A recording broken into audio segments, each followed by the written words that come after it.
Hello friends, in this video we are going to learn liquid level measurement using direct method.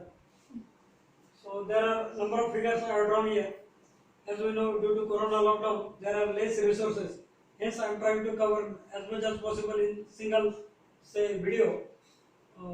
This is sight glass tube method. In this method there is an open tank containing a liquid and this tank is connected to side glass tube. Now this glass tube, it is made up of toughened glass and protected by metallic surface. Here there is a calibrated scale is here. Whenever there is change in the liquid level of the tank, same change will be reflected by change in the level of the side glass tube, which can be checked with the help of calibrated scale. So calibrated scale indicates the difference in the level of the liquid in the open tank. This is one method. Now this is open tank. Modification is there. It is of closed tank. This is high pressure tank, closed tank, and it is connected to say side glass with the help of these two shut-off valves. These two valves connect or disconnect high pressure tank with the side glass tube. Remaining principle is same. So whenever there is change in the level of the liquid in the tank, same is reflected by change in the liquid level of the side glass tube, which can be seen with the help of a scale which is calibrated already.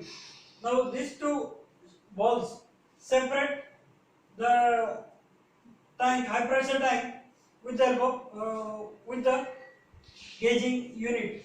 So that is regarding high pressure liquid level measurement. Then another type is float type liquid level indicator. Now as we know, many household applications we are using float for automatically opening or closing the say water pump. Now this is the open tank containing the liquid over which this float is generally hollow sphere that is kept inside the tank. Now to that float there is a string or tape connected which is wounded over the pulley and then it moves over the sprocket wheel. Ultimately it is connected to the counterweight to balance the float. Whenever there is change in the liquid level of the tank, the float moves upside or downside. Accordingly, the pulley rotates, the string moves, and there is a movement of the sprocket wheel. At the center of the sprocket wheel, there is a pointer, so which rotates either clockwise or anti-clockwise depending upon the level, and that movement is calibrated over the scale. So whenever there is movement of the liquid in the tank, that is reflected by the movement of the pointer over here. Now same can be modified into linear potentiometer liquid level gauge. Now this is similar construction.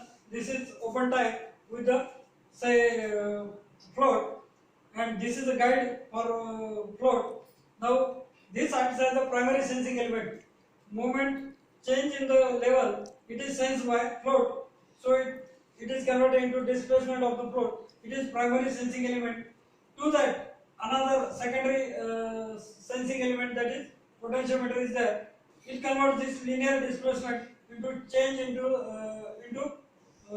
change of the resistance. So resistance change is observed in the potentiometer. That can be linear or rotary type. Here linear potentiometer is shown. Similarly, there is rotary potentiometer can be attached to this float type of liquid level indicator. So that's all about this direct methods of liquid level measurement.